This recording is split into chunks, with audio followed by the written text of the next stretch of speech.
The envelope was taped to my front door with a single strip of masking tape, the adhesive already failing, the cream-colored paper flapping slightly in the afternoon breeze. It was the kind of stationery that was supposed to convey professionalism and authority, but the cheap tape and the crooked placement betrayed a certain sloppiness, a carelessness that I would later come to recognize as a pattern. I pulled it off and opened it, my fingers numb with a premonition I couldn't quite name. The letter inside was brief, formal, and devastating.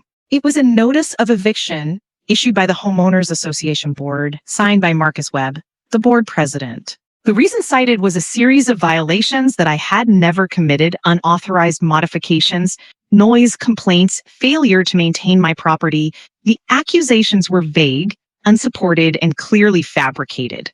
I read the letter 3 times, each pass revealing new layers of absurdity. The unauthorized modifications referred to a garden shed I had built 2 years earlier, a structure that had been approved by the board at the time.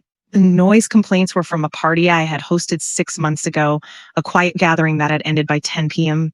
The failure to maintain was a reference to a patch of lawn that had been damaged by the community's landscaping crew, a problem I had reported multiple times. The letter was a work of fiction, a carefully constructed narrative designed to justify my removal, but it was also a declaration of war, and I intended to respond accordingly.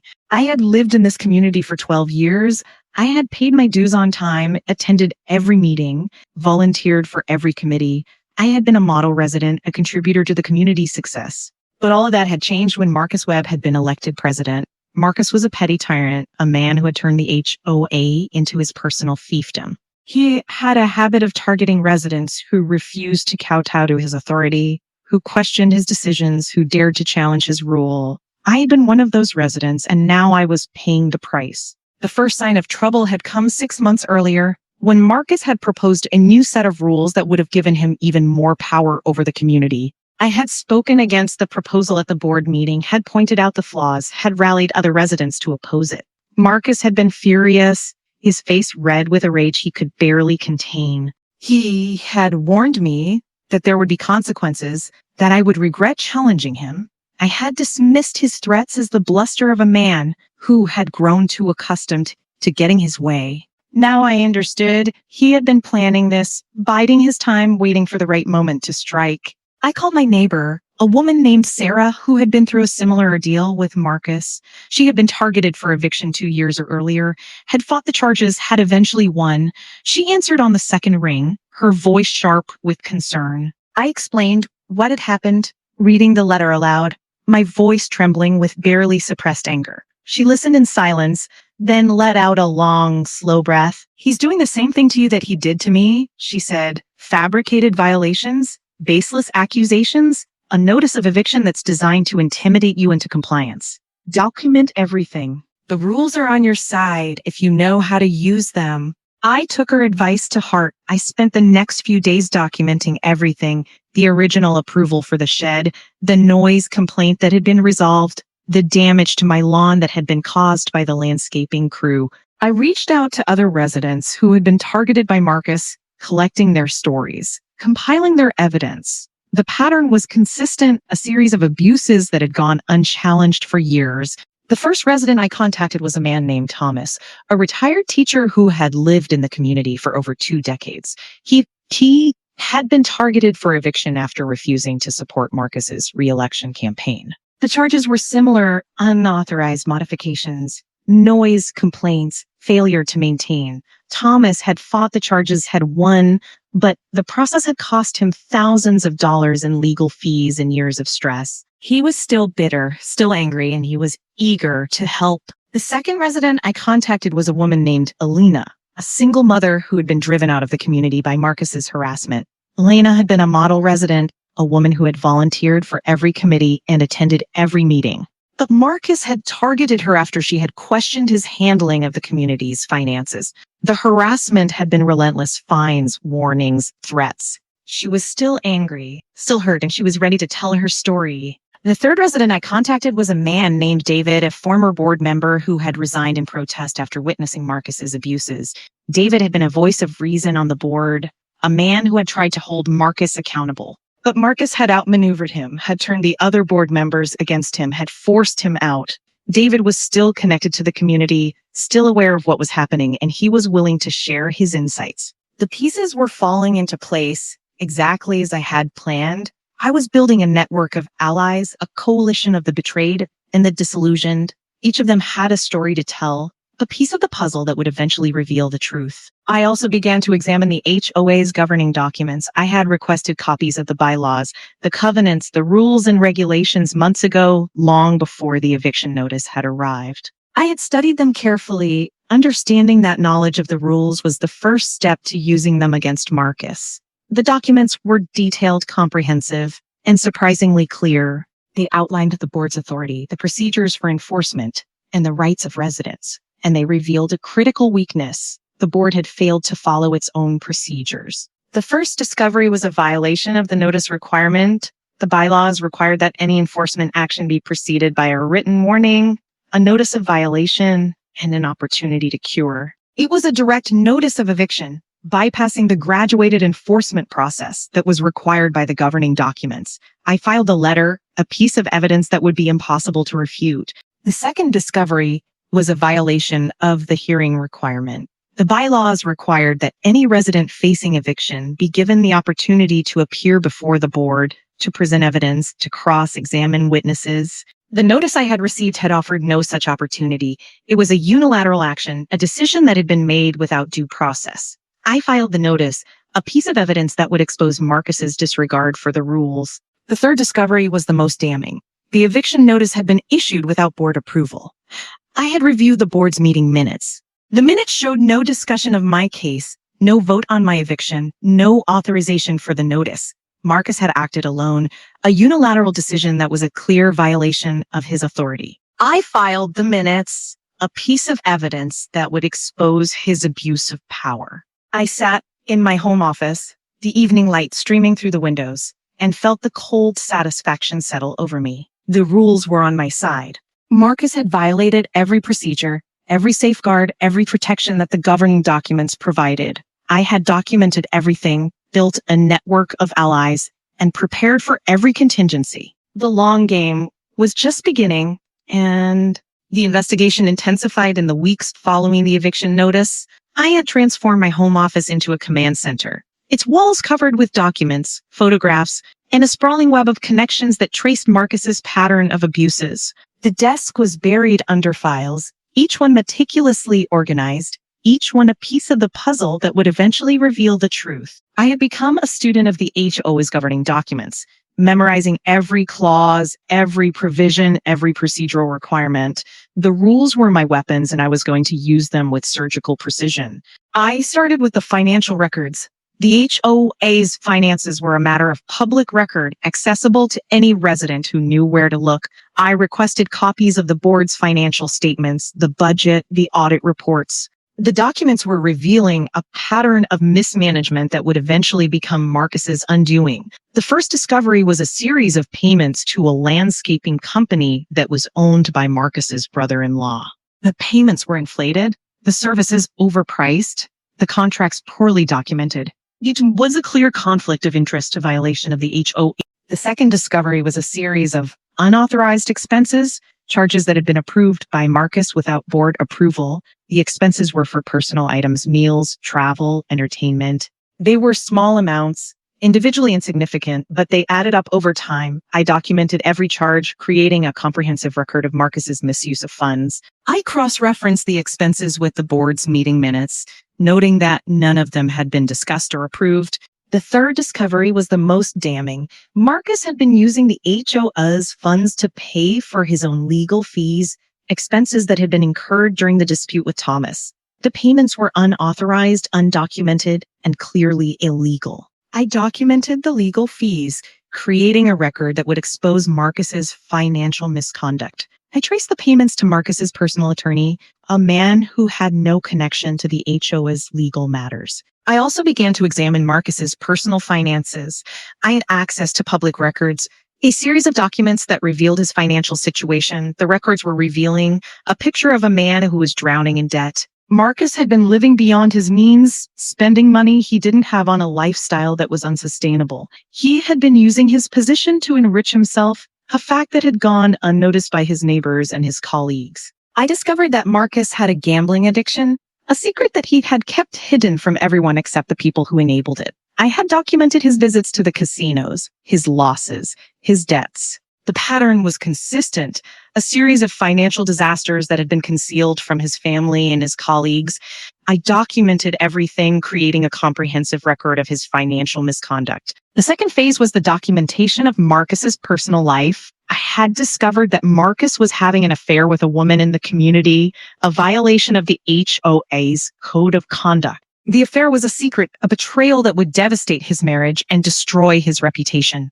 I documented the affair, creating a comprehensive record that would eventually become a weapon. I also discovered that Marcus had been violating the HOA's rules himself. He had made unauthorized modifications to his own property, a deck that had been built without approval. He had hosted loud parties that had disturbed his neighbors. He had failed to maintain his lawn, a violation that he had been ignoring for months. The hypocrisy was breathtaking, a clear indication that Marcus believed he was above the rules. The third phase was the witnesses. I reached out to the people Marcus had wronged, the residents who had been targeted, the employees who had been exploited, the vendors who had been cheated. Each of them had a story to tell, a piece of the puzzle that would eventually reveal the truth. I started with a woman named Patricia, a former board member who had resigned after witnessing Marcus's abuses. Patricia had been a voice of reason on the board, a woman who had tried to hold Marcus accountable. But Marcus had outmaneuvered her, had turned the other board members against her, had forced her out. She was still bitter, still angry, and she was ready to testify. She had kept records of everything, a comprehensive account of Marcus's misconduct that would corroborate my evidence. I continued with a man named Richard, a vendor who had been cheated out of thousands of dollars. Richard had been a loyal partner, a man who had delivered quality services on time and on budget. He had been promised payment and had never received it. He had been silenced by threats and intimidation, but he was ready to speak out. His story was a confirmation of the pattern, a clear indication that Marcus's theft was not an isolated incident. I moved on to a woman named Elena, a former employee who had been subjected to harassment and discrimination. Elena had been a dedicated worker, a woman who had given everything to the community. She had been driven out, her reputation destroyed, her career in tatters. She was ready to tell her story, to provide testimony that would expose Marcus's pattern of abuse. The fourth phase was the documentation of Marcus's violations of the HOA's rules. I had discovered that he had been ignoring the very rules he was supposed to enforce. He had made unauthorized modifications to his property, had hosted loud parties, had failed to maintain his lawn. I photographed everything, creating a comprehensive record of his violations. I also discovered that Marcus had been harassing other residents, a pattern of intimidation that had gone unchallenged for years. I documented the harassment, collecting witness statements and evidence that would expose his pattern of abuse.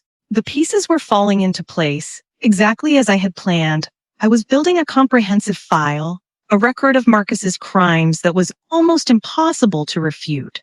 The documentation was meticulous. The witnesses were credible, and the evidence was overwhelming. Marcus's carefully constructed facade was crumbling, and he had no idea who was responsible. I began to organize the evidence, creating a comprehensive file that would be impossible to ignore. The documents were arranged chronologically, each one cross-referenced with the others. The witness statements were transcribed and notarized. The financial records were audited and verified. It was a masterpiece of documentation, a case that would stand up to the most rigorous scrutiny. But I knew that the real battle would be at the board meeting, where Marcus's violations would be exposed.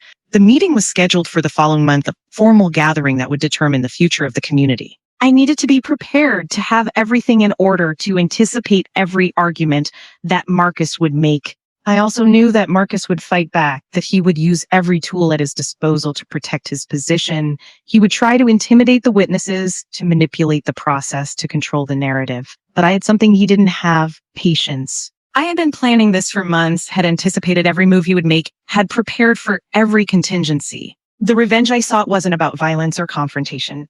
It was about control, about using the rules Marcus had ignored to dismantle his life piece by piece. The rules were my weapons, and I was going to use them with surgical precision. I sat in my home office, the evening light streaming through the windows, and felt the cold satisfaction settle over me. The rules were on my side. Marcus had violated every procedure, every safeguard, every protection that the governing documents provided. I had documented everything, built a network of allies, and prepared for every contingency. The long game was well underway, and I was already 10 steps ahead. The first rule I wrote was simple, elegant, and devastating.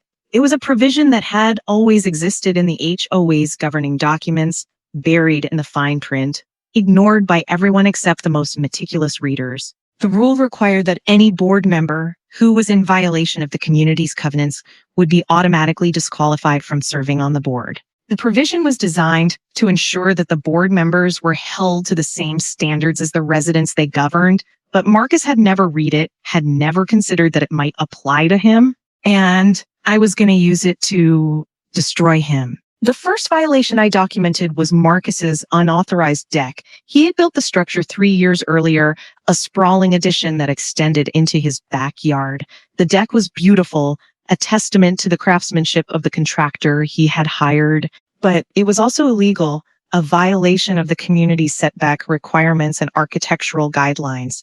The deck encroached on the required green space, a clear violation that had been ignored by the board. I photographed the deck, measured the setbacks, and documented the violations.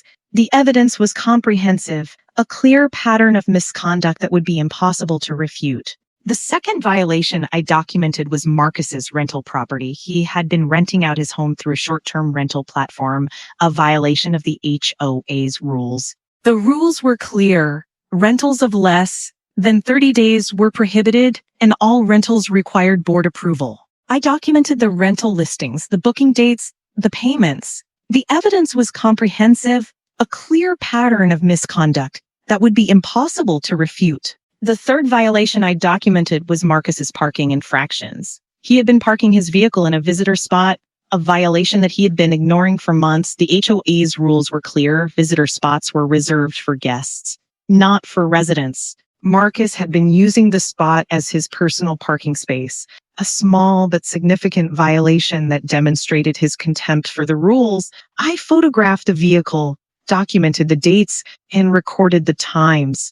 The evidence was comprehensive, a clear pattern of misconduct that would be impossible to refute. The fourth violation I documented was Marcus's failure to maintain his property. His lawn was overgrown, his hedges were unkempt, his exterior paint was peeling.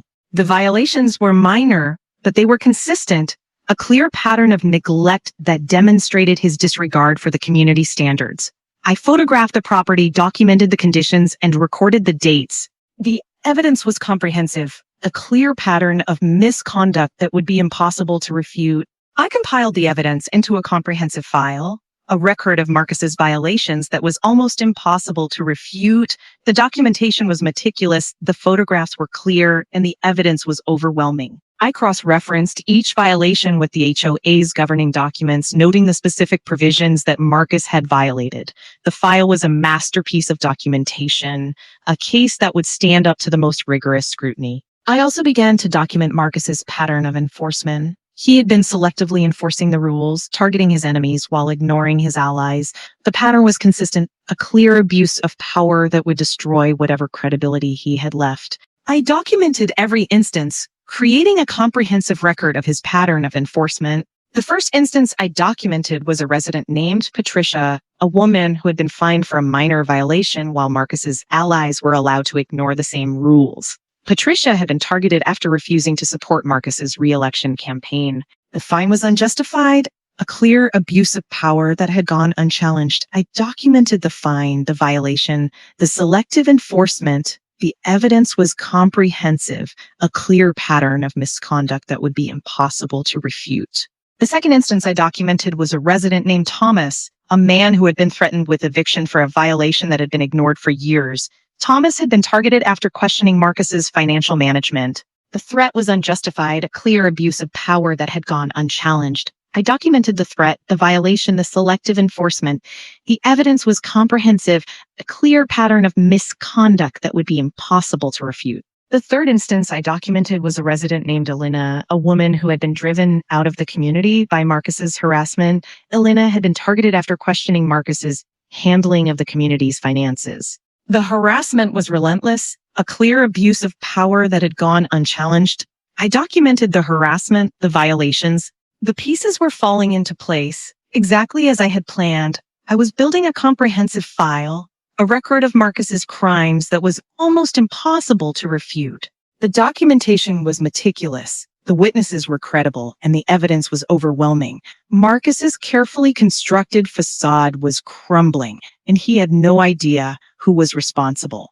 I began to organize the evidence, creating a comprehensive file that would be impossible to ignore. The documents were arranged chronologically, each one cross-referenced with the others. The witness statements were transcribed and notarized. The financial records were audited and verified. It was a masterpiece of documentation, a case that would stand up to the most rigorous scrutiny. But I knew that the real battle would be at the board meeting where Marcus's violations would be exposed. The meeting was scheduled for the following week, a formal gathering that would determine the future of the community. I needed to be prepared to have everything in order to anticipate every argument that Marcus would make. I also knew that Marcus would fight back, that he would use every tool at his disposal to protect his position. He would try to intimidate the witnesses, to manipulate the process, to control the narrative. But I had something he didn't have: patience. I had been planning this for months, had anticipated every move he would make, had prepared for every contingency. The rules I had written were not new. They had always existed, buried in the fine print, ignored by everyone except the most meticulous readers. But I had read them, had studied them, had memorized them, and I was going to use them to destroy Marcus. The long game was reaching its climax,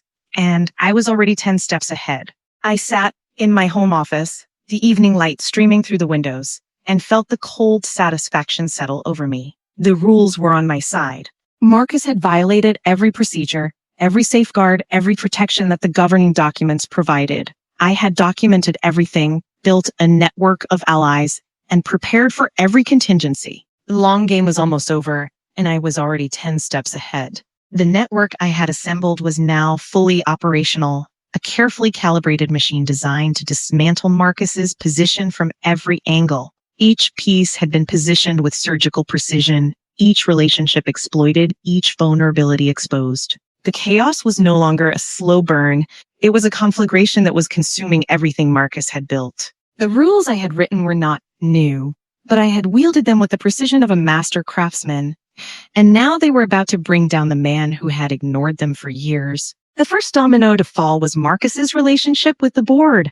I had been feeding information to a board member named Patricia, the woman who had resigned after witnessing Marcus's abuses. She had been reluctant to return to the board, but the evidence I had provided was impossible to ignore. She agreed to rejoin, her voice a voice of reason in a sea of complacency.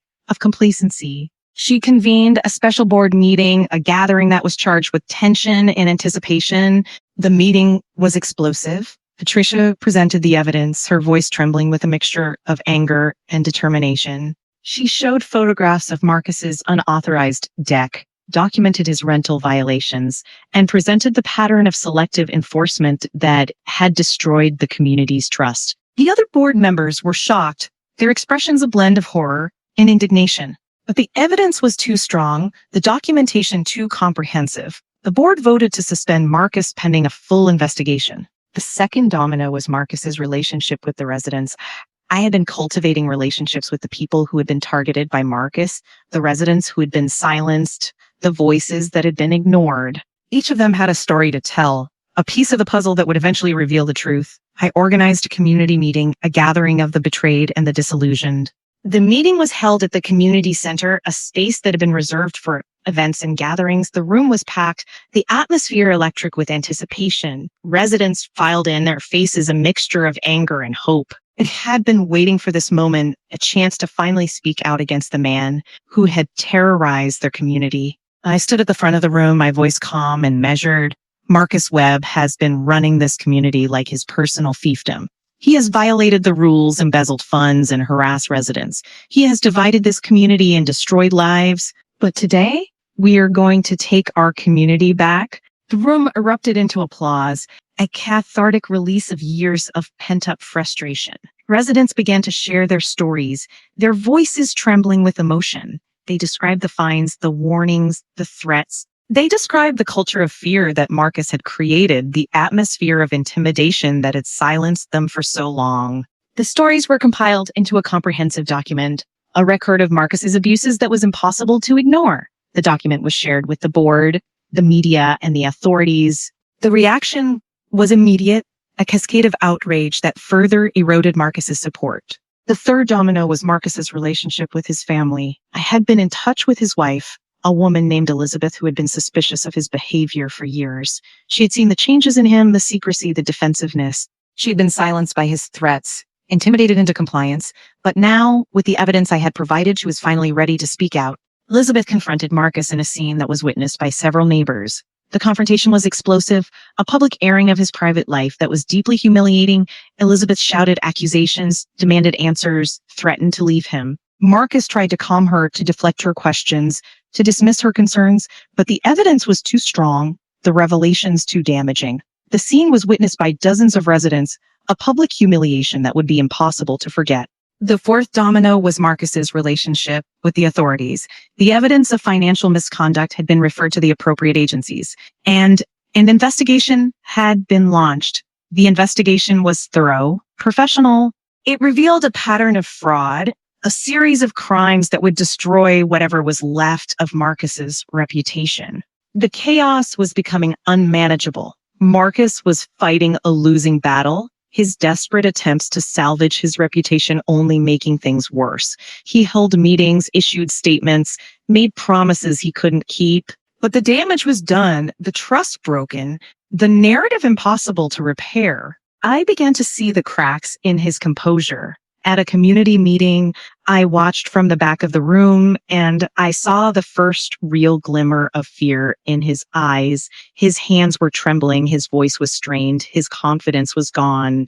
The man who had tried to evict me was now facing his own destruction. The first public blow came from the board. They issued a statement announcing Marcus's suspension, citing financial irregularities and ethical violations. The statement was carefully worded, designed to avoid legal liability, but the message was clear and his position was in jeopardy. The second blow came from the residents. The stories I had compiled were shared widely, a comprehensive account of Marcus's abuses that was impossible to ignore.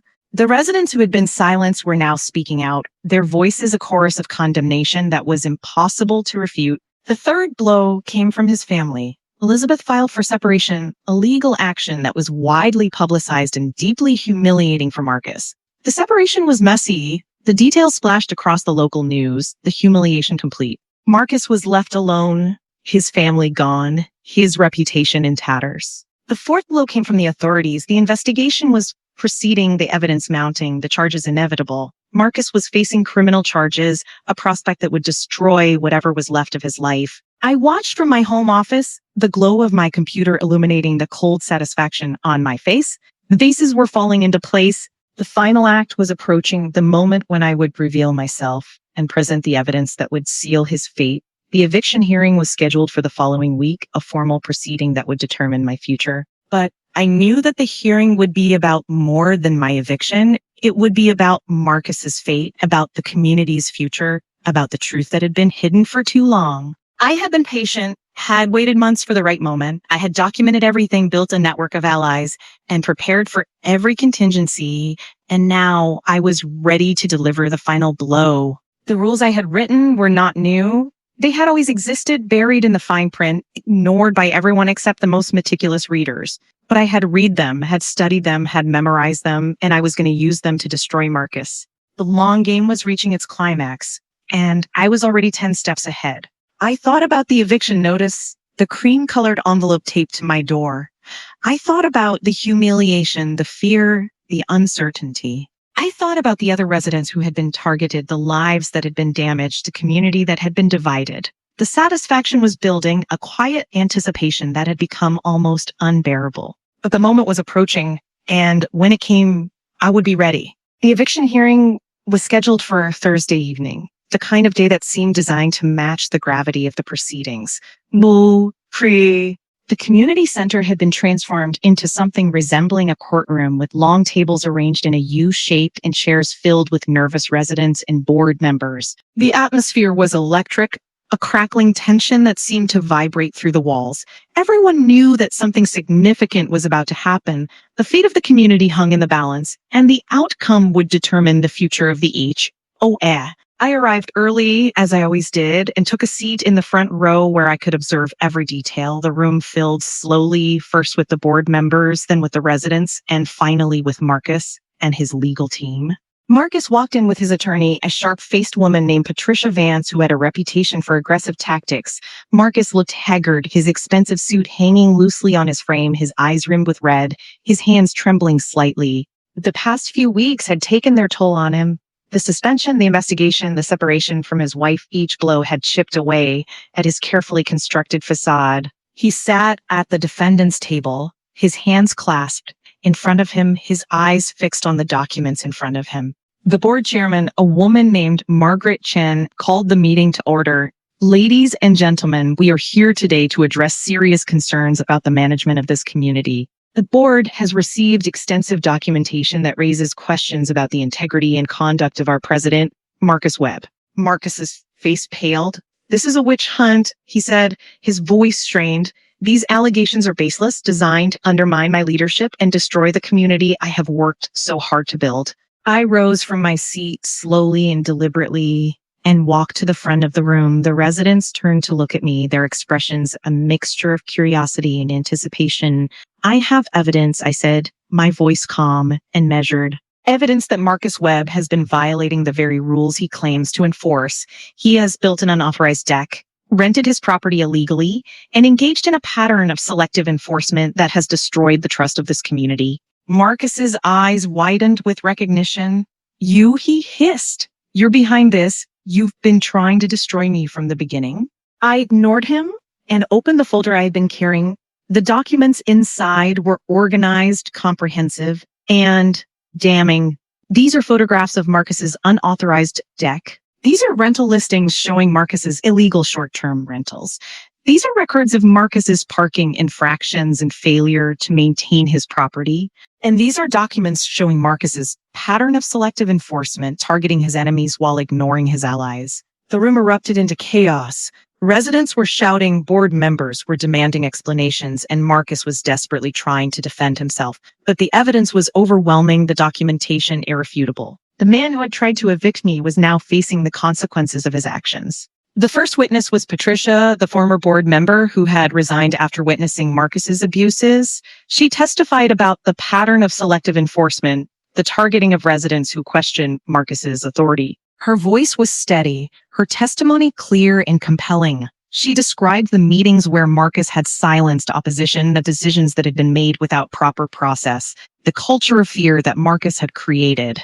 The second witness was Thomas, the retired teacher who had been targeted for eviction after refusing to support Marcus's re-election campaign. He testified about the fabricated violations, the baseless fines, the threats of eviction. His voice was trembling with anger, his testimony powerful and persuasive. He described the years of stress, the thousands of dollars in legal fees, the toll that Marcus's harassment had taken on his life. The third witness was Alina, the single mother who had been driven out of the community by Marcus's harassment. She testified about the relentless threats, the constant accusations, the fear that had consumed her life. Her voice was shaking, her eyes filled with tears, but her testimony was powerful and persuasive. She described the day she had given up, sold her home, and moved away, leaving behind the community she had loved. The fourth witness was Elizabeth, Marcus's wife. She testified about the changes she had seen in him, the secrecy, the defensiveness, the paranoia. She described the arguments, the accusations, the unraveling of their marriage.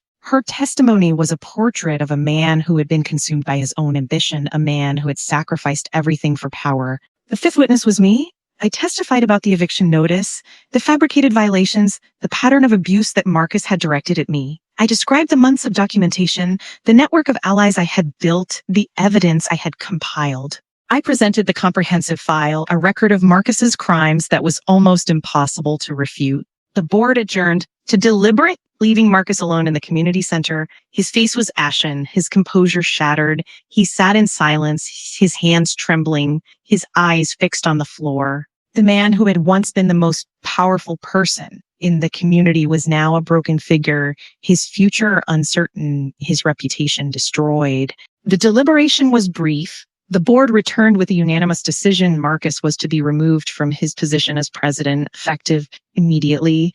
His eviction was approved, a formal action that would force him to leave the community. He was to forfeit his position, his authority, and his place in the community he had tried to control. The rules he had ignored had finally caught up with him. Marcus was escorted from the community center, his face a mask of shock and humiliation. The residents applauded, a cathartic release of years of pent-up frustration. The board members shook hands, their expressions a mixture of relief and determination. The community was finally free, a new chapter in a story that had begun with a cream-colored envelope. I watched from the front row, not with satisfaction, but with a quiet sense of closure. The revenge was complete, the justice served, the cycle of betrayal finally broken. The nightmare was over and the future was bright. In the months that followed, the community began to heal. The board implemented new policies, ensured transparency and restored trust. Marcus was gone, his name a cautionary tale, a warning to anyone who might be tempted to follow in his footsteps. I remained in the community, a symbol of resistance and resilience. I continued to attend meetings, to volunteer for committees, to contribute to the community's success. The revenge I had sought was not about destroying Marcus, but about restoring justice. And in the end, justice had prevailed. The story had reached its conclusion, and I was at peace. Marcus's eviction was humiliating, a public acknowledgement of his crimes that would follow him for the rest of his life. The HOA board had been restored, the community had been healed, and justice had been served. I had not used violence or confrontation, but patience, observation, and the power of documentation. The rules I had written were not new, but I had wielded them with the precision of a master craftsman, and they had brought down the man who had ignored them for years. The community had been divided by Marcus's tyranny, but it had been united by the struggle against him. The residents who had been silenced were finally heard, their voices a chorus of condemnation that was impossible to ignore. The board members who had been complicit were held accountable, their actions scrutinized, their decisions reversed. The community was once again a place of trust, cooperation, and respect. I sat in my home, the room quiet and still, and reflected on the journey that had brought me here. The months of careful planning, the years of patient observation, the days of waiting. The revenge had not been impulsive or violent. It had been methodical, deliberate, and devastating. I had used the tools Marcus had given me to dismantle his life piece by piece, and in the end, he had destroyed himself. The satisfaction was not in his suffering, but in the knowledge that justice had been served. The community was free, and I could finally move forward, carrying the weight of the past, but no longer defined by it.